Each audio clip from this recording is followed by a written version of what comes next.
எங்கள் அழைப்பை ஏற்று வருகை தந்த அனைத்து பத்திரிகை ஊடக நண்பர்களுக்கும் சமூக வலைதள நண்பர்களுக்கும் முதலில் எங்கள் நெஞ்சார்ந்த நன்றி. இன்றைய பத்திரிகையாளர் சந்திப்புக்கான நோக்கம், தமிழக வாழ்வுரிமை கட்சி தமிழ்நாடு அளவில் கட்சியினுடைய நிர்வாகிகளுடனும் முன்னணி தலைவர்களுடனும் கட்சியினுடைய செயற்குழு மற்றும் மாநில பொதுக்குழுக்களை கூட ஒரே இடத்தில் கூட்டினால் கூட்டம் அதிகமாக இருக்கும் என்கிற அடிப்படையில் மண்டல வாரியாக பொதுக்குழுக்களும் நடத்தப்பட்டு கட்சியினுடைய ஒட்டுமொத்த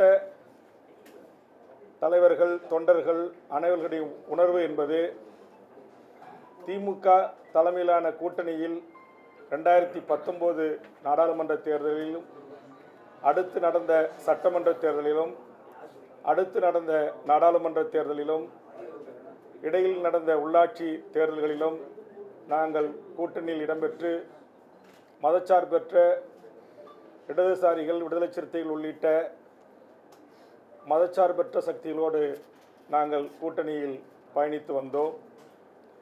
இந்த சூழலில் இந்த சட்டமன்ற 2026 தேர்தலுக்கான கூட்டணி பேச்சுவார்த்தைக்கு திமுகவால் அழைக்கப்பட்டு கட்சியின் முன்னணி தலைவர்கள் அண்ணா அறிவாலயத்தில் முதல்கட்ட பேச்சுவார்த்தையில் ஈடுபட்டோம். அப்போது திமுகவின் பேச்சுவார்த்தை குழு தமிழக வாழ்வுரிமை கட்சிக்கு இந்த தேர்தலில் ஒரு இடத்தை ஒதுக்குவதாக அறிவித்தார்கள். நாங்கள் அப்போது ஒரு இடத்தை நாங்கள் ஏற்றுக்கொள்ள முடியாது என்றும் எங்களுக்கு கூடுதலான இடங்களை ஒதுக்க வேண்டும் என்றும் அதற்கும் அடுத்தபடியாக இடங்களை ஒதுக்குவதில் முன்பின் இருந்தாலும் தமிழக வாழ்வுரிமை கட்சிக்கென்று ஒரு கொள்கை கோட்பாடு லட்சியம் ஒரு அறம் சார்ந்த அரசியலை நாங்கள் மேற்கொண்டு வருகிறோம். அதனால் தமிழ்நாட்டில் வாழ்கின்ற கோடிக்கணக்கான தமிழ் மக்களின் உணர்வுகளும் தமிழ்நாட்டின் படித்த இளைஞர்களுடைய வேண்டுகோளும் உலகம் முழுவதும் வாழ்கின்ற புலம்பெயர்ந்து எமது ஈழ உறவுகளின் வேண்டுகோளையும் உள்ளடக்கி விவசாயிகள், மாணவர்கள், மீனவர்கள், தாய்மார்கள், பல்வேறு தரப்புகளின் கண்ணீரை துடைக்கின்ற கோரிக்கைகளான ஒரு 10 அம்ச கோரிக்கைகளை முன்வைத்து பேச்சுவார்த்தை குழுவுடன் வழங்கி எங்களில் இடங்களில் கூட எங்களுக்கு பிரச்சனை இல்லை, இந்த கோரிக்கைகளை உடனடியாக நிறைவேற்றி தருவதற்கு மாண்புமிகு தமிழ்நாடு முதலமைச்சர் அவர்கள் ஆவணை செய்ய வேண்டும் என்று நான் வலியுறுத்தியிருந்தேன். அதே கோரிக்கைகளை பல ஆண்டுகளாக தமிழக சட்டமன்றத்தில் நான் வலியுறுத்தி பேசியிருந்தேன். கவன ஈர்ப்பு, ஒத்திவைப்பு தீர்மானங்கள், நேரமில்லா நேரத்தில் அரசின் கவனத்தை ஈர்ப்பது போன்ற நடவடிக்கைகளில் ஈடுபட்டு அந்த கோரிக்கைகளுக்கான அழுத்தம் தருகின்ற வகையில் சென்னை சட்டமன்ற வளாகத்திற்கு வெளியே வந்து எனது அருமை பத்திரிகை ஊடக நண்பர்களின் சார்பாகவும் மாண்புமிகு முதலமைச்சருக்கும் தமிழக அரசுக்கும் நான் வேண்டுகோள் முன்வைத்தேன். ஆனால் தமிழ்நாடு அரசு, திராவிட முன்னேற்றக் கழக தலைமையிலான திமுக அரசு அந்த கோரிக்கைகளை குறித்து அவர்கள் சிறிதளவும் அவர்கள் பொருள்படுத்தவில்லை. அவர்களை பொறுத்தவரையில் காங்கிரஸ், கம்யூனிஸ்டுகள், விடுதலை சிறுத்தைகள், மறுமலர்ச்சி திமுக உள்ளிட்ட அரசியல் கட்சிகளே எங்களோடு எந்தவித கோரிக்கையும் வைக்காமல் தொகுதி உடன்பாடோடு கூட்டணி அமைகின்ற போது நீங்கள் ஒரு சட்டமன்ற உறுப்பினராக இருந்து கொண்டு இப்படி கோரிக்கைகளை எல்லாம் கொடுப்பது, இதையெல்லாம் நிறைவேற்றி தாருங்கள் என்று சொல்வது, இது எல்லாம் சரியாக படவில்லை என்கிற தோணியில்தான் அவர்களுடைய அணுகுமுறை இருந்தது. என்னை பொறுத்தவரையில் தமிழ்நாட்டில் இதுபோன்ற தேர்தல் காலங்களில் அரசியல் கட்சிகள் தமக்கு வாக்களித்து வெற்றி பெற செய்கின்ற அந்த மக்களுக்கு ஏதாவது ஒரு நன்மை பயக்கக்கூடிய வகையில் செயல் திட்டங்களை நாம் கூட்டணி தலைமையாக ஏற்றுக்கொண்டிருக்கின்ற அரசியல் கட்சியிடம் வலியுறுத்தி அதை நடைமுறைப்படுத்துகின்ற போதுதான் அந்த மக்களுக்கு பயனளிக்கும். குறிப்பாக நான் இருக்கின்ற நெய்வேலி பகுதியில் வீடு, நிலங்கள், கோயில், சர்ச்சுகள், மசூதிகளை இடித்து மக்களை முழுவதுமாக அங்கொன்றும் இங்கொன்றுமாக சிதறவிட்டு நிலங்களை கையகப்படுத்தி ஒன்றிய அரசு நிலக்கரியை வெட்டி எடுப்பதற்கு மாநில அரசு துணையாக நிற்பது, பரந்தூர் விமான நிலையத்துடைய நீர்நிலைகளை அழித்து விவசாய மக்களை, அந்த பகுதியினுடைய பூர்வீக குடிகளை அகதிகளாக ஆக்குவது, அம்பானி அதானியினுடைய துறைமுகத்துக்கு பல லட்சக்கணக்கான கடல் மைல் தூரத்தை நீண்ட நாள் குத்தகைக்கு விடுவது, அதுபோன்று பல்வேறு ஹைட்ரோ கார்பன், மீத்தே, ONGCக்கு அனுமதி, அதுபோல் டங்ஸ்டனுக்கு அனுமதி, அதுபோன்று தொழிலாளர் விரோத சட்டத்திற்கு அனுமதி, அதுபோன்று தனியார் பல்கலைக்கழகங்கள் லாபம் ஈட்டுவதற்கு, கல்விக் கொள்ளை அடிப்பதற்கு சட்டங்களை திருத்துவது, இது அத்தனையிலும் ஒற்றை ஆளாக இருந்து கடந்த 5 ஆண்டுகளாக சட்டமன்றத்தில் நான் போராடி இருக்கிறேன். அது எனது அருமை பத்திரிகை ஊடக நண்பர்கள் அறிவார்கள். என் தமிழ் சமூகத்திற்கு நான் குரல் கொடுப்பது அங்கு இருக்கின்ற மூத்த அதிகாரி பெருமக்களுக்கு ஏற்புடையதாக இல்லை. அவர்கள் தொடர்ந்து வேல்முருகன் திமுக அரசுக்கு, இந்த அரசுக்கு மிகப்பெரிய ஒரு குடைச்சலாக இருக்கிறார் என்கிற தகவலை அவ்வப்போது முதலமைச்சருக்கும் அமைச்சர் பெருமக்களுக்கும் அவர்கள் சொல்லிக்கொண்டே இருந்தார்கள். ஒரு மக்களால் தேர்ந்தெடுக்கப்பட்ட ஒரு அரசு, முதலமைச்சர், அமைச்சரவை இந்த நாட்டை ஆள வேண்டும். அப்போதுதான் அவர்கள் தேர்தலுக்கு தேர்தல் மக்களை சந்தித்து வாக்கு கேட்கின்ற போது அந்த மக்களுடைய உணர்வுகளுக்கு மதிப்பளித்து திட்டங்களை தீட்ட முடியும், மக்கள் உணர்வுகளுக்கு மதிப்பளித்து சட்டங்களை இயற்ற முடியும். ஆனால் திமுக அரசை பொறுத்தவரையில் ஒரு குறிப்பிட்ட விரல் விட்டு எண்ணக்கூடிய அதிகாரிகளின் ஆட்சிதான் தமிழ்நாட்டில் இந்த நிமிடம் வரையிலும் கூட நடந்தேறி வருகிறது என்று நான் பலமுறை பகிரங்கமாக குற்றம் சாட்டியிருக்கிறேன். சட்டமன்றத்திலே ஆட்சி மாறி இருக்கிறது, காட்சி மாறவில்லை என்று நான் குற்றம் சாட்டியிருக்கிறேன். சில அதிகாரிகள் செய்கின்ற தவறுகளை சுட்டிக்காட்டி பேசியிருக்கிறேன். ஆக இதையெல்லாம் மனதில் வைத்துக்கொண்ட அதிகாரி பெருமக்கள் வேல்முருகன் இந்த கூட்டணியில் தொடர்ந்து கூடுதல் இடங்களோடு மீண்டும் தமிழக சட்டமன்றத்திற்குள் வந்தால் அவர்கள் செய்திருக்கிற லஞ்ச லாவண்ய ஊழல், தமிழர் விரோத நடவடிக்கை, பாசிச சங் பரிவார கும்பல்களுக்கு ஆதரவாக திமுக தலைமையிலான அரசிலே இருந்து கொண்டு கோலோச்சுவது எல்லாம் இன்னும் வெட்ட வெளிச்சமாக தோலுரித்து காட்டுவார் என்கிற அச்சத்தின் காரணமாகவும் இன்றைக்கு என்னை திட்டமிட்டு திமுக தலைமையிலான கூட்டணியில் வெளியேற்றுவதற்கு தமிழர் அல்லாத, தமிழர் விரோத, தமிழினை உரிமைக்கு எதிராக, தமிழ் ஈழ விடுதலைக்கு எதிராக, சமூக நீதி லட்சியத்திற்கு, கொள்கைக்கு எதிராக இருக்கின்ற அதிகாரிகளின் பேச்சையும் அவருடைய அறிவுரைகளையும் கேட்டுக்கொண்டு திமுக தலைமை தமிழக வாழ்வுரிமை கட்சியை புறக்கணித்திருக்கிறது. சமூக நீதி இயக்கமான திமுக ஏன் தமிழ்நாட்டில் சாதிவாரி கணக்கெடுப்பை நடத்த மறுக்கிறது?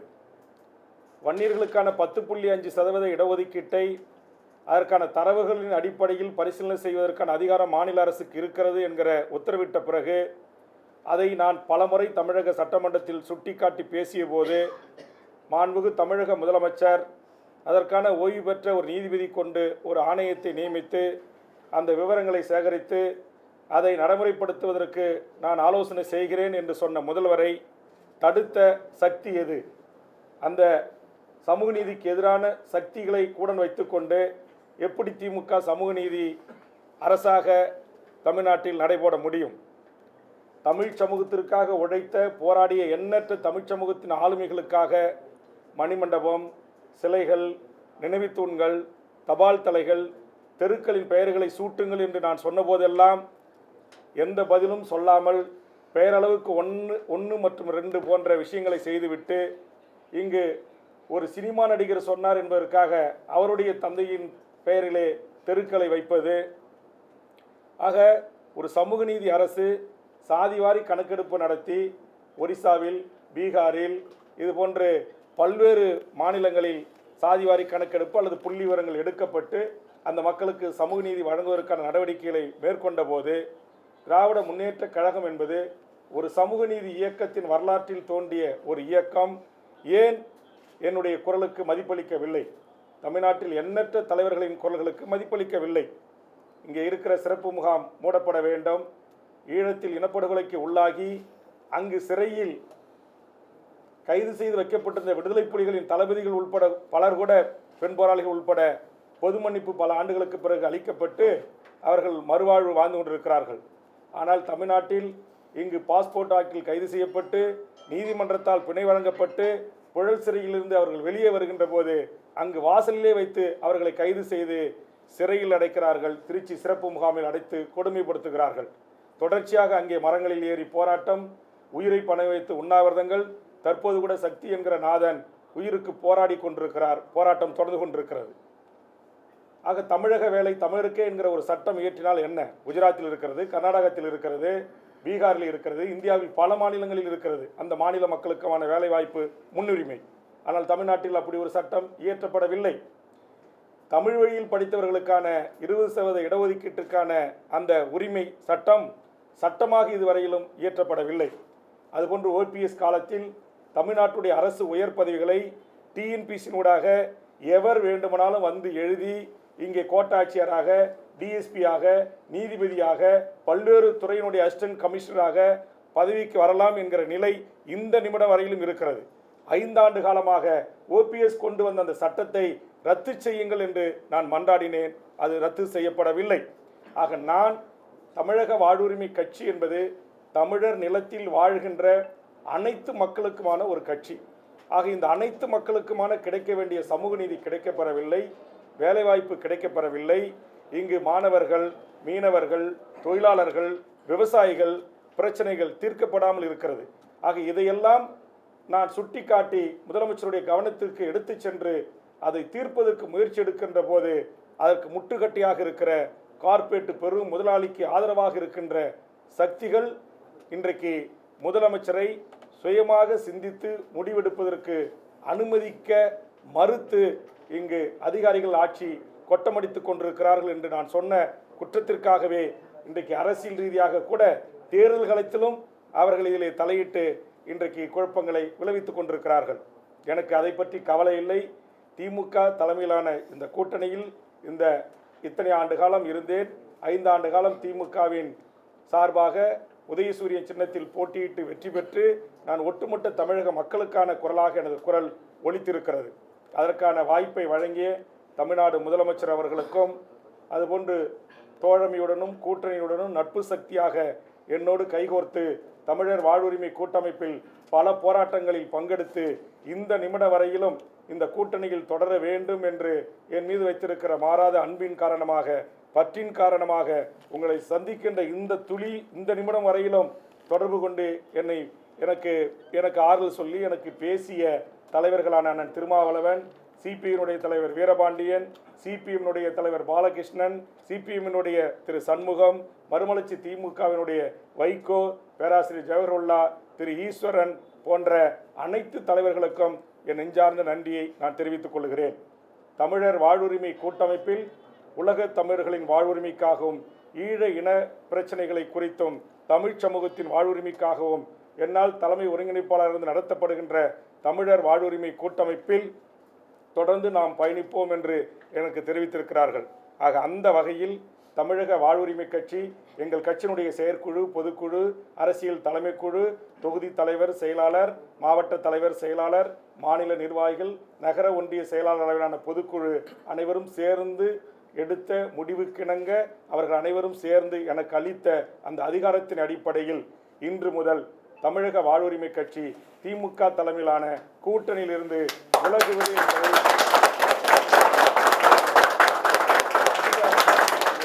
அதிகாரப்பூர்வமாக அறிவிக்கிறேன்.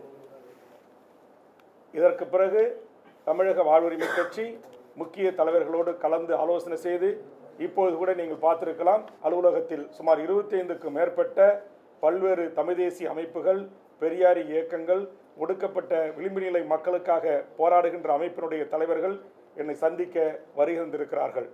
அதனால் அவர்களோடு கலந்து பேசி, இன்னும் தமிழ்நாட்டில் இருக்கிற பல்வேறு அரசியல் கட்சி தலைமைகளோடு கலந்து பேசி, நான் வைத்திருக்கிற பிரதான இந்த 10 கோரிக்கையை ஏற்றுக்கொள்கின்ற, இந்த 10 கோரிக்கைக்காக என்னோடு போராட்ட களத்திற்கு களமாட வருகின்ற அமைப்புகளை, அரசியல் கட்சிகளுடன் கலந்து பேசி, நாங்கள் இந்த 2026 தேர்தலை எதிர்கொள்வதை குறித்து பத்திரிகை ஊடக நண்பர்களை அழைத்து அதிகாரப்பூர்வமாக நான் அறிவிப்பு செய்ய இருக்கிறேன். எனதருமை பத்திரிகை ஊடக நண்பர்களுக்கு ஒரு அன்பான வேண்டுகோள். எங்கள் கட்சியை பொறுத்தவரையில் இது தமிழ்நாடு விடுதலைப்படை, மாவோயிஸ்ட் இயக்கங்கள், தமிழ்நாடு மீட்சிப்படை போன்ற பல்வேறு தமிழ் தேசிய அரசியல் ஆளுமைகளை கொண்ட ஒரு அரசியல் தலைமை குழுவாக, அரசியல் முக்கிய நிர்வாகிகளை கொண்ட ஒரு கட்சியாக நடைபெற்று வருகிறது. தனித்து நான் எந்த முடிவும் எடுக்க முடியாது. சில பத்திரிகை நண்பர்கள் என்னை நேர்காணல் காணுவதற்கு வருகை தந்தபோது நான் ஒரு 24 மணி நேரம் பொறுத்துக் கொள்ளுங்கள், நாளை பத்திரிகையாளர்களை அதிகாரப்பூர்வமாக சந்திக்கிறேன் என்று சொன்னேன். உடனே 24 மணி நேரம் கெடு என்று ஒரு செய்தியை போடுகிறீர்கள். திமுக இந்த நிமிடம் வரையிலும் மூத்த தலைவர்கள் என்னோடு பேசிக்கொண்டுதான் இருக்கிறார்கள். ஆனால் காத்திருந்த வேல்முருகன் என்று என்னுடைய சுயமரியாதைக்கும் தன்மானத்திற்கும் நீங்கள் இழுக்கு ஏற்படுத்துவது போல் உங்கள் பரபரப்புக்கு பிரேக்கிங் நியூஸ் போடுகிறீர்கள். அப்படி இல்லை. வேல்முருகன் பண்ணுகிற நேர்மையான அரசியல், எனது அரசியல் பொதுவாழ்வு என்பது சுமார் 40 ஆண்டு காலத்திற்கு மேல் 6 முறை தேர்தலை சந்தித்திருக்கிறேன். தலைவர் கலைஞர், மறைந்த அம்மையார் ஜெயலலிதா, எடப்பாடி, ஓபிஎஸ், மருத்துவர் ராமதாஸ் ஐயா என்று பல்வேறு தமிழ் சமூகத்தின் மிகப்பெரிய ஆளுமைகளோடு நான் ஒன்றாக பழகி அவர்களோடு அரசியலிலே பணியாற்றியிருக்கிறேன், அனுபவங்களை பெற்றிருக்கிறேன். அதனால் தயவு செய்து அதிகாரப்பூர்வமாக நாங்கள் அறிவிக்கின்ற அந்த செய்திகளை மட்டும் நீங்கள் வெளியிட வேண்டும் என்பது என்னுடைய தாழ்மையான வேண்டுகோள்.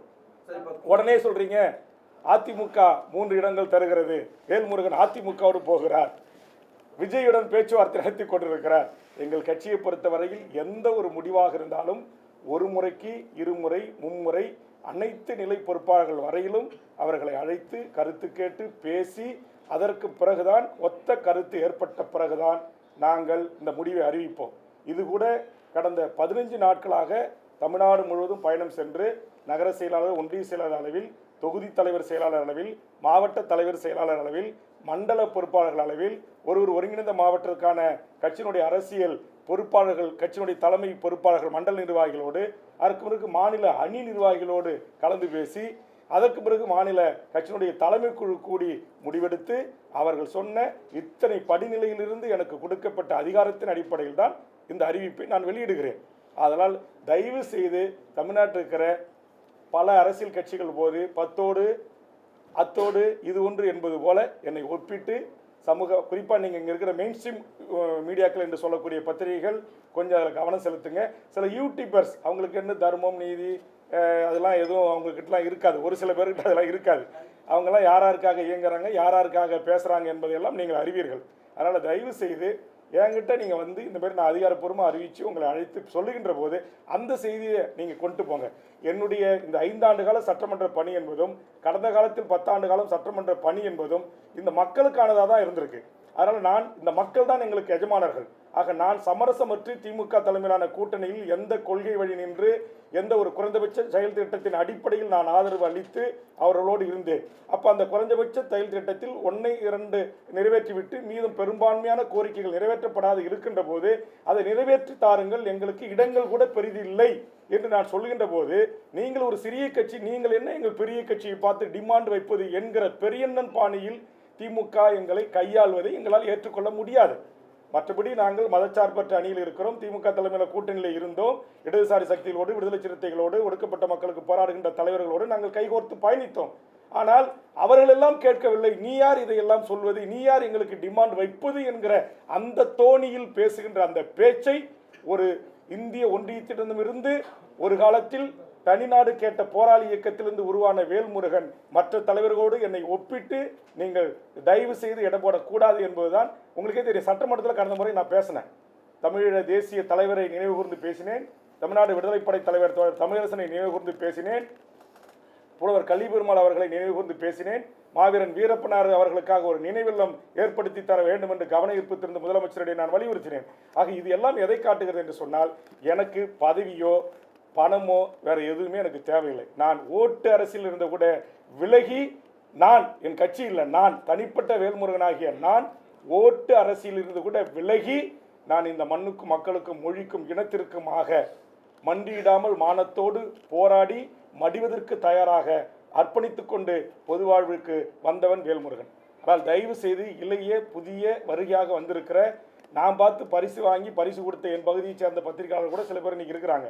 ஆக அவங்களாம் வந்து என்னுடைய கடந்த கால வாழ்வு, வரலாறு, என்னுடைய தியாகம், என்னுடைய அர்ப்பணிப்பு இதை குறித்து கிஞ்சித்தும் ஒரு ஒரு ஒரு சீர்தூக்கி பார்க்காமல் உடனே வேல்முருகன் இங்கிலன்னு அங்கே போயிடுவார், அங்கலன்னு எங்கே போயிடுவார், உடனே சசிகலா தலைமையில் கூட்டத்தில் இடம் பெற்றுவார், இப்படிலாம் போட்டு எங்களுடைய இந்த போர்க்குணம் கொண்ட ஒரு போராட்டம் கொண்ட ஒரு சமூக நீதி தளத்தில் சாதி மத சண்டைகள் இல்லாத ஒரு தமிழர் வாழ்வுரிமைக்கான இந்த தமிழர் நிலத்தில் வாழ்கின்ற மொழிவழி சிறுபான்மையர்களின் வாழ்வுரிமைக்காகவும் உலகத் தமிழர்களின் வாழ்வுரிமைக்காகவும் போராடுகிற ஒருவனை தயவு செய்து நீங்கள் புரிந்து கொண்டு எங்கள் உணர்வுகளுக்கும் உணர்ச்சிகளுக்கும் மதிப்பளித்து செய்தி வெளியிட வேண்டுமே தவிர பரபரப்புக்கான செய்திகளை வெளியிட வேண்டாம் என்று உங்கள் அனைவரையும் இதன் மூலம் இருகரம் கூப்பி கேட்கிறேன்.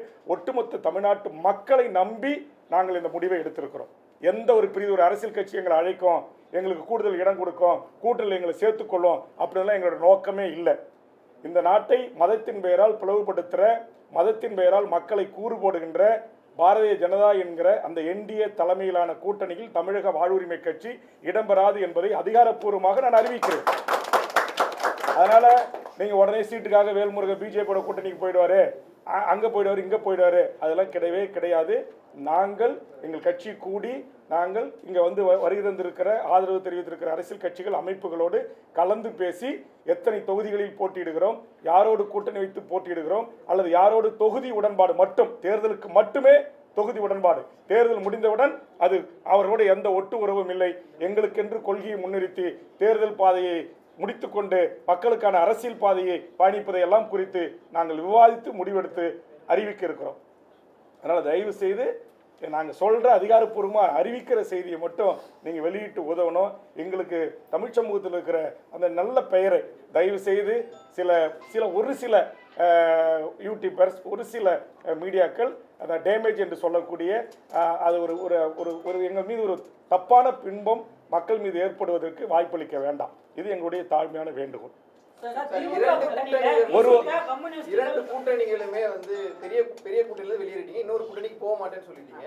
அடுத்த கட்டமாக உங்களுடைய நகர்வு எங்க, ஏன்னா நாம் தமிழர் அந்த சைட்லயும் போக முடியாது, அடுத்த கட்டமா தனித்து போட்டியிடுவதற்கோ அல்லது வேற அமைப்புல சேர்த்து போட்டியிடுவதற்கான அதுக்குதான் இப்ப நான் உங்ககிட்ட சொன்ன 25க்கும் மேற்பட்ட சின்ன சின்ன அரசியல் கட்சிகள், விளிம்புநிலை மக்களுக்காக போராடுகின்ற தமிழ் தேசிய அமைப்புகள் என்னை சந்திப்பதற்கு வருகிறது வந்து அறையில் காத்திருக்கிறார்கள். அவர்களோடு கலந்து பேசி நாங்கள் முடிவை அறிவிப்போம். பேச்சுவார்த்தைக்கு சுதந்திரம் இருக்கு அப்படின்னு அந்த தலைவர்கள் சொல்லியிருக்காங்க. பேச்சுவார்த்தைக்கெல்லாம் சுதந்திரம் இருக்கு. அதெல்லாம் போன உடனே வந்து வரவேற்று உள்ள கூட்டு போய் பிஸ்கட்டு, காஃபி, வடை எல்லாம் கொடுப்பாங்க, மரியாதையோடு நடத்துவாங்க. போகும்போது கார் வரைக்கும் வந்து வழி அனுப்பிச்சு அனுப்புவாங்க. அதெல்லாம் அது சுயமரியாதை இயக்கம். நான் ஒரு சுயமரியாதை இயக்கத்திலிருந்து வளர்ந்து வந்தவன் தான். அதனால அதெல்லாம் எந்த பங்கமும் கிடையாது. அது எதுல சொல்றாங்கன்னா, இந்த 10 அம்ச கோரிக்கையை கொடுத்து இது ஒரு டிமாண்டாக இதை நிறைவேற்றுங்கள், எனக்கு இடம் கூட தேவையில்லை என்று நான் சொன்னபோது எந்த கட்சியும் சொல்லாத ஒரு புதிய ஒரு அஜெண்டாவை, புதிய ஒரு செயல் திட்டத்தை வேல்முருகன் கொடுப்பதில் அது அவர்களால் ஏற்றுக்கொள்ள முடியவில்லை. அது திமுகவுடைய பேச்சுவார்த்தை குழு வந்து மக்கள் அதிகமாக வசிக்கக்கூடிய அந்த மாவட்டத்தை சேர்ந்த அமைச்சர்களா யார் இல்ல, அது வந்து திமுக பேச்சுவார்த்தை குழு கிட்ட நான் இந்த கோரிக்கைகளை கையளிச்சேன். அதை குறித்து இந்த நிமிடம் வரையிலும் அதில் எதில் நாங்கள் ஒரு 10 கொடுத்தீங்க வேல்முருகன், நாங்கள் ஒரு 5 நிறைவேற்றி தரோம், நீங்க வாங்க அப்படின்னு எங்களுக்கு அதிகாரப்பூர்வமான எந்த அழைப்பும் வரல. அந்த டிமாண்டு கொடுத்ததே அவர்கள் வந்து நீங்களாம் டிமாண்டு கொடுக்குற அளவுக்கு அப்படின்ற அந்த தோணி இருக்குல்ல, அதைத்தான் நான் பெரிய மனப்பான்மை.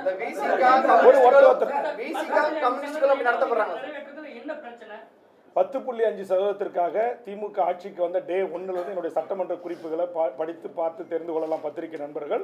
அதை உடனடியாக நடைமுறைப்படுத்த வேண்டும் என்று தொடர்ந்து நான் வலியுறுத்திய பிறகுதான், நான் பாட்டாளி மக்கள் கட்சி சார்பாக திரு ஜி.கே. மணி போன்றவர்கள் வலியுறுத்திய பிறகுதான் அதற்கான ஒரு ஆணையம் அமைக்கப்பட்டது. ஆனால் அந்த ஆணையம் இதுவரைக்கும் கால நீட்டிப்பு தான் கொடுத்துக்கிட்டு இருக்காங்களே தவிர உச்சநீதிமன்றம் சொன்ன அந்த டேட்டாஸ், இந்த தரவுகளை குறித்து எடுப்பதற்கு எல்லளவும் முனை அளவும் அவர்கள் முயற்சி எடுக்கவில்லை.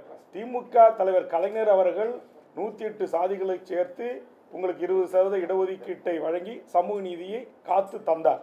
மறைந்த அம்மையார் ஜெயலலிதா அவர்கள் 69% இடஒதுக்கீட்டு வழங்கக்கூடாது என்று வந்தபோது இங்கிருந்து டெல்லிக்கு சென்று அங்கேயே தங்கி நாடாளுமன்றத்தின் மக்களவையிலும் மாநிலவையிலும் அதை பாதுகாப்பதற்கான சட்டம் இயற்றி சமூக நீதி காத்த வீராங்கனை என்று இன்றைய திகாவினுடைய தலைவர் வீரமணி அவர்களால் அழைத்து பாராட்டப்பட்டு அந்த விருதும் வழங்கப்பட்டது, அந்த பட்டம் சூட்டப்பட்டது.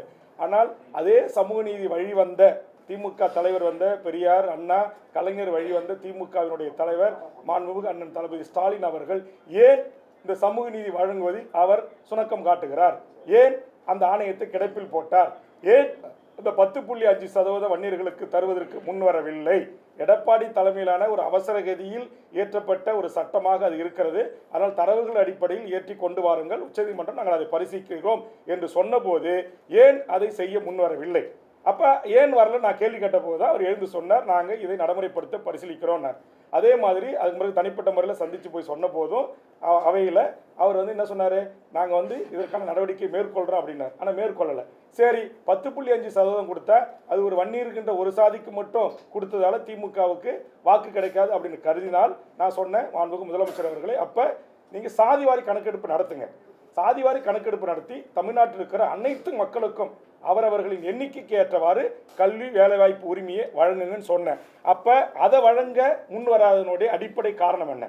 மத்திய அரசு தான் நீங்கள் மக்கள் விரோத அரசு, சமூக நீதிக்கு எதிரான அரசு, அது ஒரு பாசிச அரசு, அது சங்கி அரசு, அது ஜாதிவாரி கணக்கெடுப்பு நடத்தாது அப்படின்னு நீங்களே பல கட்டத்தில் சொல்லியிருக்கிறீங்க. திமுகவுடைய எல்லா தலைவர்களும் அப்படி பேசியிருக்கிறீங்க. அப்புறம் இப்போ நான் சட்டமன்றத்தில் அப்படி கேள்வி எடுக்க போது இந்த அதிகாரம் ஒன்றிய அரசுக்கு தான் இருக்கு, ஒன்றிய அரசு தான் ஜாதிவாரி கணக்கெடுப்பு நடத்தணும் அப்படின்னு சொல்வதிலிருந்து நீங்கள் தமிழ்நாட்டில் இங்க இருக்கிற விளிம்பு நிலை மக்களுக்கு, ஒடுக்கப்பட்ட, பிற்படுத்தப்பட்ட, தாழ்த்தப்பட்ட, வஞ்சிக்கப்பட்ட மக்களுக்கான அரசியல் அதிகாரத்தையும் வேலைவாய்ப்பு உரிமையும் நீங்கள் தருவதற்கு முன்வர தயங்குகிறீர்கள். அந்த தயக்கத்திற்கு காரணம் உங்களை இயக்குகின்ற உயர்சாதி RSS சித்தாந்தம் கொண்ட அதிகாரிகள் என்று நான் பகிரங்கமாக குற்றம் சாட்டுகிறேன். திமுகவினுடைய தலைவராக இருக்கிற கலைஞருடைய, கருணாநிதி அவருடைய கலைஞருடைய மகன் திரு ஸ்டாலின் அவர்கள் சமூக நீதி வந்த திராவிட இயக்கத்தினுடைய தலைவர் தானே. நீங்க துணிஞ்சில முடிவெடுத்து நடைமுறைப்படுத்தணும். ஏன் அது எந்த சக்தி உங்களை தடுத்தது? அதுக்கு எனக்கு பதில் சொல்லுங்க. சமூக நீதி இல்லைன்னு சொல்றீங்களா சார்? சமூக நீதி பத்தி வெறும் பேச்சுக்கு தான் பேசுறாங்க. மத்தியில பாஜக என்ன செய்யுதோ அதை மாநிலத்துல திமுக செய்யுதுன்னு சொல்றீங்களா? இல்ல, அதாவது ஒட்டுமொத்தமா அது ஒரு மனிதகுல விரோத கட்சி பாரதிய ஜனதா கட்சி. அவர்களோட நான் இவர்களை ஒப்பிடல. ஆனா இவர்கள் சில அழுத்தத்திற்கு அடிபணிந்து இங்கு சாதிவாரி கணக்கெடுப்பை எடுக்க மறுக்கிறார்கள்.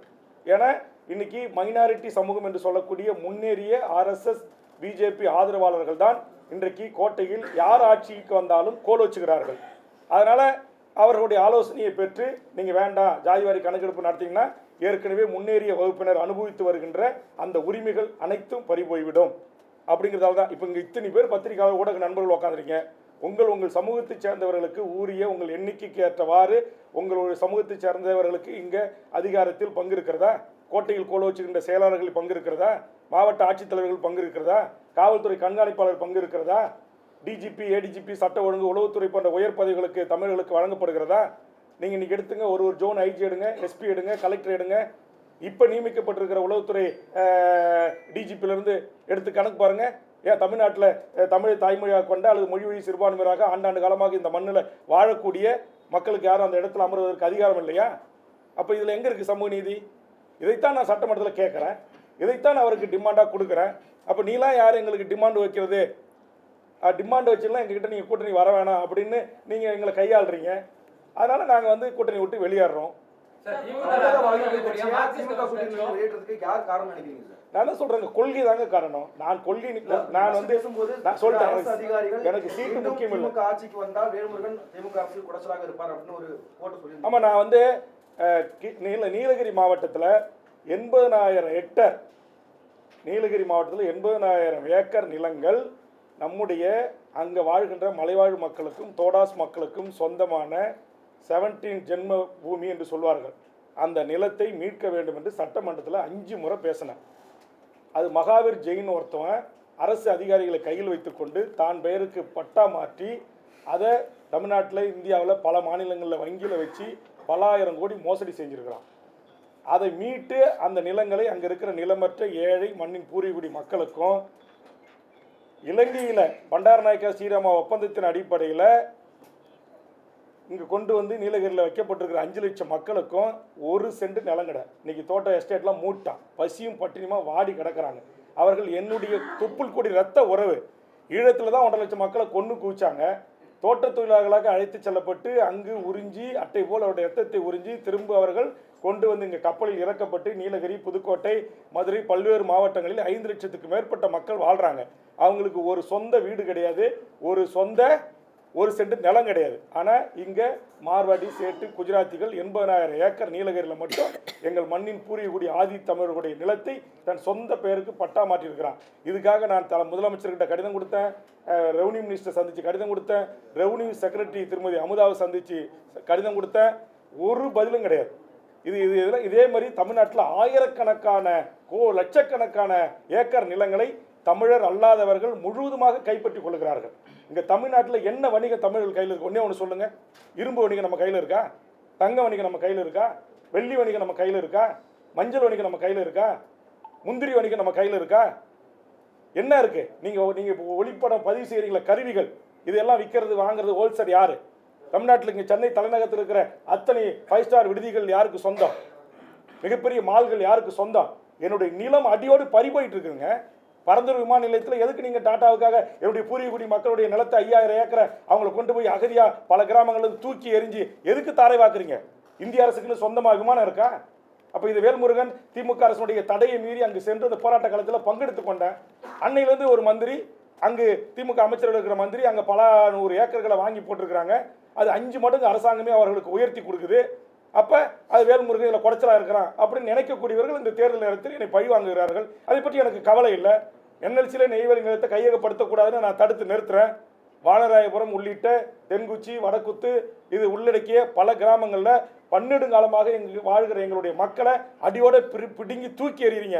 அது போய் வேல்முருகன் கடந்த சில மாதங்களுக்கு முன்பாக அங்கே தடுத்து நிறுத்தினான். அது உங்களுக்கு தாங்க முடியல. ஏன் தாங்க முடியல? என்எல்சியினுடைய ஒரு ஆண்டுக்கு கொடுக்குற 100 கோடி ரூபாய் சிஎஸ்ஆர் நிதியை அப்படியே அபகரித்துக் கொள்கின்ற ஆளும் வர்க்கம். அதை நான் தட்டி கேட்டேன். அதுக்காக கூட்டம் போட்டு திமுகவுடைய மாவட்ட செயற்குழுல மாவட்ட பொதுக்குழுல பகிரங்கமாக பேசுகிறாங்க. வேல்முருகன் நமக்கு பெரிய குடைச்சல், வேல்முருகனுக்கு கூட்டணியில் இடம் கொடுக்க கூடாது அப்படின்னு. நான் தேர்தலே நிற்கல, ஓட்டு அரசியலை புறக்கணித்து விட்டு இந்த மண்ணுக்காக நான் போராடுறேன். எந்த ஆட்சி வந்தாலும், எந்த அரசாங்கம் இருந்தாலும், எந்த காவல்துறையை கொண்டு என்ன பண்ணுவீங்க? அதிகபட்சம் சுடுவீங்களா? சுடுங்க, இல்லை வழக்கு போடுங்க. இன்னைக்கு நான் இந்த கூட்டணி 10 நாளாக தலைமை நிர்வாகிகிட்ட மாற்று முடிவு எடுக்கிறேன்ற ஒரே காரணத்திற்காக, ஹைட்ரோ கார்பனுக்காக, மீத்தேனுக்காக, ONGCக்காக நான் ஐயா மணியரசனோடு, மீத்தேன் ஜெயராமனோடு நான் டெல்டா மாவட்டத்தில் போராடின வழக்கை ஏற்கனவே சட்டமன்றத்தில் பேசி க்ளோஸ் செய்யப்பட்ட வழக்கை தூசி தட்டி எனக்கு 4 அன்னைக்கு சம்மன் கொடுக்குறாங்க. 23ஆம் தேதி நாளைக்கு நான் 3 நீதிமன்றத்தில் ஆஜராகணும் ஒரே நாளில். இது திமுக பழி வாங்கணும். திமுக என்கிற ஒரு மாபெரும் அரசியல் இயக்கத்தில் லட்ச தொண்டர்கள் என் மீது அன்பும் மாறாத பற்றும் நான் ஏற்றுக்கொண்ட லட்சியத்துக்கு ஆதரவாக இருக்கிறார்கள். திமுகவை தற்போது இயக்குகின்ற உயர் சாதி RSS சித்தாந்தம் உள்ள அதிகாரிகளுடைய பேச்சுக்கு மாண்புகு முதலமைச்சரும் தமிழக அரசும் ஈல்டாயிருக்கு, அடிபணிந்திருக்கு. அது சில மூத்த பத்திரிகையாளர்கள் அப்படி சொல்றாங்க, நான் அப்படி சொல்றேன். இருக்கிறாங்க. அது உங்களுக்கு கால நேரம் வரும்போது பல பத்திரிகையாளர்கள் சொல்லியிருக்காங்க.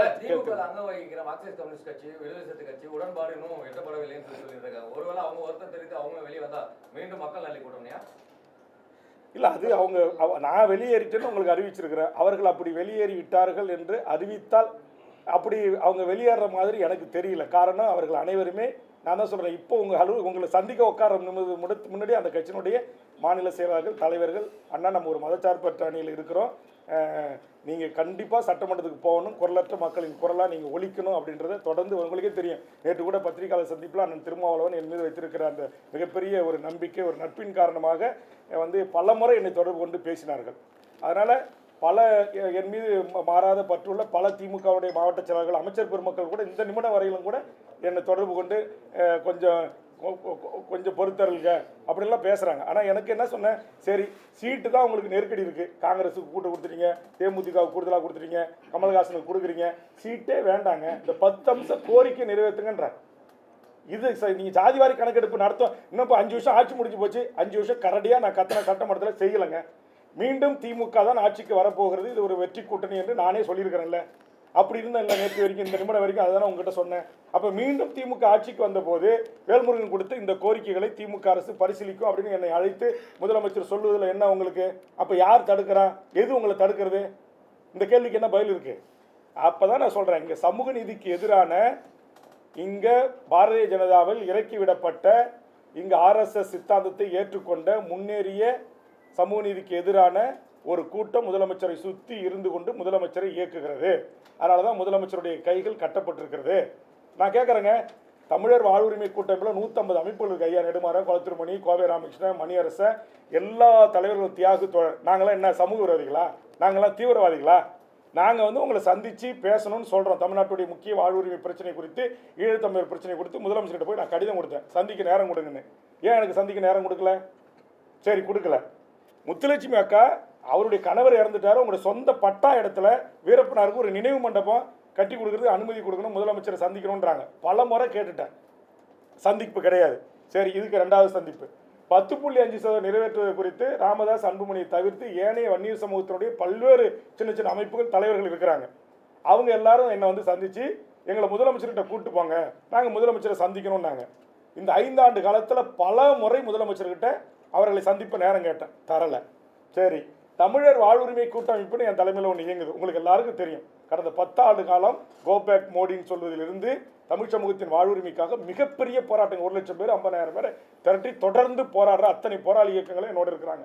அவங்க எல்லாரும் ஒரு தடவை உட்காந்து சந்தித்து இந்த சாதிவாரி கணக்கெடுப்பு நடத்தணும். இந்த வடக்கன்ஸ் என்று சொல்லக்கூடிய வடவர்களுடைய ஆதிக்கம் இங்கே அதிகமாக இருக்குது.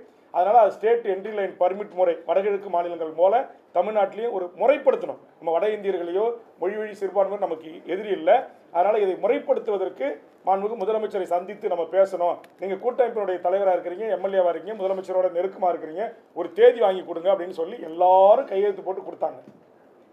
மதிமுக உள்பட எல்லா கட்சிகளும், விடுதலை சிறுத்தைகள் எல்லாரும் அதை கொண்டு போய் முதலமைச்சர் வீட்டில் கொடுத்துட்டு உடனே முதலமைச்சருடைய செக்ரட்டரி, உளவுத்துறை, மூத்த அமைச்சர்கள்லாம் உட்காந்து யார் யார் அந்த 150 பேர் கொடுங்கன்னாங்க. 150 பேரை கொடுத்து 2-3 மணி நேரம் அதை குறித்து நான் அவங்ககிட்ட மன்றாடுறேன். இவர்கள்லாம் சந்திக்கணுன்றாங்க. போன தேர்தலில் நமக்காக தேர்தல் வேலை செஞ்சவங்க, இவங்க யாரும் தீவிரவாதி கிடையாது, நக்சல் பாரி கிடையாது, எல்லாம் ஜனநாயக சக்திகள். அவங்க அத்தனை பேருமே இப்போ திமுகவை இந்த கூட்டணி ஆதரிச்சுக்கிட்டு பிரச்சாரம் பண்ணிட்டு இருக்காங்க.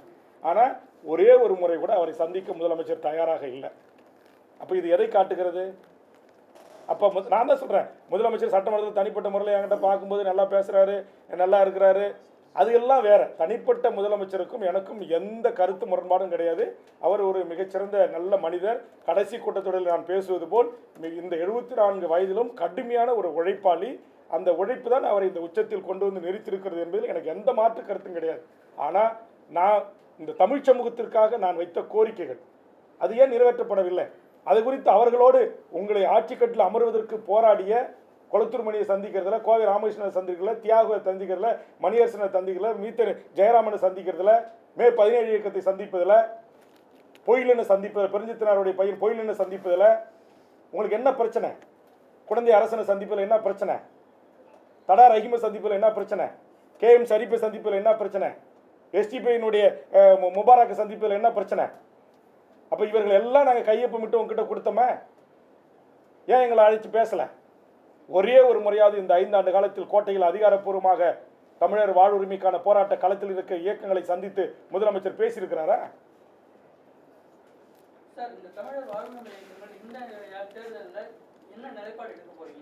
இல்லை, இது வந்து ரொம்ப எங்களை என்ன சொல்லுவாங்க, கூடவே வைத்திருந்து நாங்கள் ஒரு வலுவான மாற்று அணியாக கட்டமைத்து விடக்கூடாது என்கிற அடிப்படையில் கடைசி நேரத்தில் அவங்க எங்களுக்கு இந்த பதிலை சொல்கிறாங்க. இந்த பதிலை சொன்ன பிறகு தான் நான் அவங்களை சந்திக்கிறேன். அதனால் இப்போ என்னுடைய ஒருங்கிணைப்பில் இருந்த தமிழர் வாழ்வுரிமை கூட்டமைப்பில் இருந்த பல இயக்கங்கள் திமுகவுக்கு ஏற்கனவே ஆதரவு தெரிவித்து விட்டார்கள். அதை நான் குறை சொல்ல மாட்டேன். அது மதச்சார்பற்ற பாரதிய ஜனதா அணி இங்கு வெற்றி பெற்றுவிடக்கூடாது என்பதற்காக அவர்களை ஆதரித்திருக்கிறார்கள். இப்போது நான் கூட்டிலிருந்து வெளியேறி வந்திருக்கிறேன். இனி அவர்கள் தான் முடிவு செய்ய வேண்டும். திமுகவை ஆதரிப்பதா, வேல்முருகனை ஆதரிப்பதா, வேல்முருகன் தலைமையில் அமைய போகின்ற இந்த தமிழர் வாழ்வுரிமைக்கான ஒரு கொள்கை சார்ந்த. நான் என்ன சொன்னேன், இப்போ டெல்லியிலே கூட கடந்த காலத்தில் வாஜ்பாய் கவர்மெண்ட்டில் ஒரு செயல் திட்டம் இருந்துச்சு, ஒரு குறைந்தபட்ச செயல் திட்டம் இருந்துச்சு. ஆட்சிக்கு வந்தால் நாங்கள் இதை செய்யணும் ஒரு ஒப்பந்தம் ஏற்படுத்தினாங்க. இப்போ அந்த மாதிரி இங்கே வந்து நான் ஒரு கோரிக்கையாக தான் சொன்னேன், அதை கூட ஏற்றுக்கல, அதை கூட்டு பரிசீலனை பண்ணலாம் அப்படின்னா இது என்ன மனநிலைமை சொல்லுங்க? கண்டிப்பா நீங்க பத்திரிகை தான் வந்து நீங்க விவாதத்துல கூட 3 முனை போட்டு 4 முனை போட்டின்னு தான் எடுத்துக்கிறீங்க. தமிழக வாழ்வுரிமை கட்சி தலைமையிலான கூட்டணி சொன்னீங்க. ஆமா, 6 முனை போட்டி எடுத்துக்கலாம். கண்டிப்பா நாங்க வந்து தமிழக வாழ்வுரிமை கட்சி இந்த தேர்தலை நாங்க தான் சொல்லிட்டோமே, திமுக கூட்டிலிருந்து வெளியேறிட்டோம். நாங்கள் எத்தனை கட்சிகள் அமைப்புகள் ஆதரவோடு இந்த தேர்தலை சந்திக்க போகிறோம் என்பதை விரைவில் நான் அறிவிக்கிறேன். அப்போ எங்களை நீங்கள் வந்து 5 முனை போட்டியை தாண்டி 6 முனை போட்டியாக கூட களம் மாறுகிறது என்பதை நீங்கள் தான் விவாத பொருளாக மக்கள்கிட்ட கொண்டு போகணும். நீங்கள் முதல்ல நாங்கள் இந்த மண்ணுக்கும் மக்களுக்கும் போராடுகின்ற போராளிகளை கொண்ட இயக்கங்கள் இருக்குது, இவங்கெல்லாம் இங்கே லஞ்சம் லாவணியம் ஊழல் மண்ணை திருடாமல் மலையை வெட்டி கடத்தாமல் தாது மணல் கொள்ளையில் ஈடுபடாமல் லாட்ரி விற்காமல் கஞ்சா விற்காமல் அபீன் விற்காமல் இந்த மண்ணில் நேர்மையான அரசியலாளர்கள் எங்களை போன்றவர்கள் இருக்கிறாங்க என்பதை இந்த நாட்டில் இருக்கிற கடகோடி உழைக்கும் பாட்டாளி வர்க்கத்திற்கும் கடகோடி வாக்காளருக்கும் கொண்டு சேர்க்க வேண்டிய கடமையும் பொறுப்பும் எனது அருமை பத்திரிகை ஊடக நண்பர்களாகிய உங்களுக்கு இருக்கு. நீங்கள் கொண்டு போய் சேருங்க.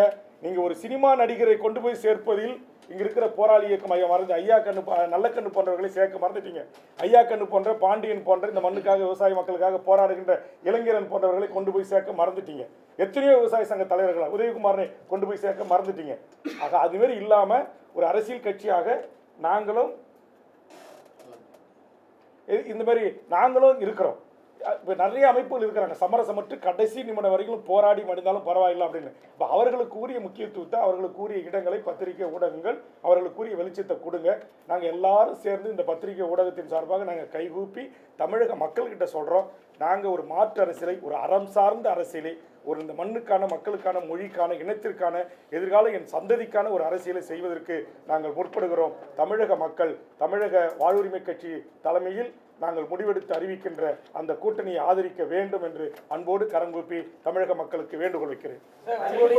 உங்களுடைய இந்த விலகலானது அஇஅதிமுகவுக்கும் பாஜகவுக்கும் சாதகமாயிடாதா? எப்படி சாதகமாகும்? நான் தான் சொல்லிட்டேன், என்டிஏ என்பது அது ஒரு பாரதிய ஜனதா மதத்தின் பெயரால் மக்களை அணிதிரட்டுகின்ற ஒரு கூட்டணி.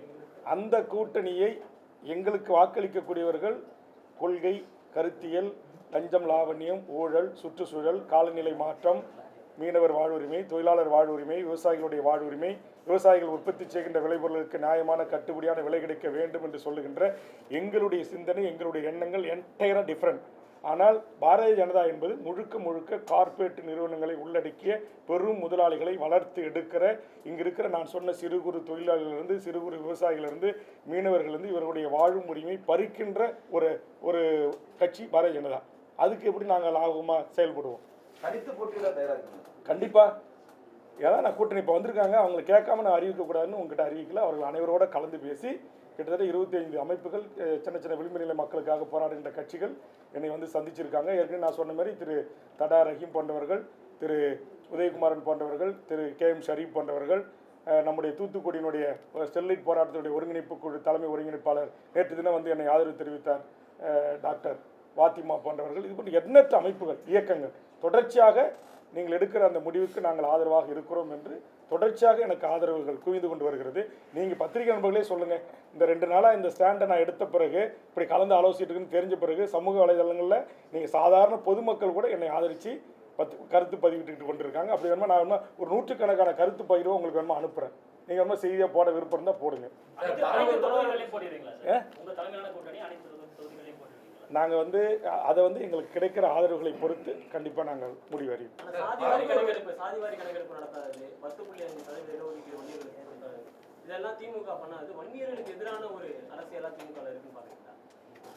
நாங்கள் வந்து வன்னியருக்கு மட்டும் எதிராக சமூக நீதி, அதனால சொல்கிறேன், சமூக நீதியே இந்த மண்ணில் அனைத்து மக்களுக்கும் கிடைத்துவிடக்கூடாது என்பது தடுக்கிற ஒரு கூட்டம் முதலமைச்சரை சுற்றி இருக்கிறது என்பது என்னுடைய குற்றச்சாட்டு. அதற்கு முதலமைச்சர் வந்து ஈல்டாகிறார். அதனால தான் முதலமைச்சர் சாதிவாரி கணக்கெடுப்பு எடுக்கல அப்படின்றது என்னுடைய பார்வை. புரியுது?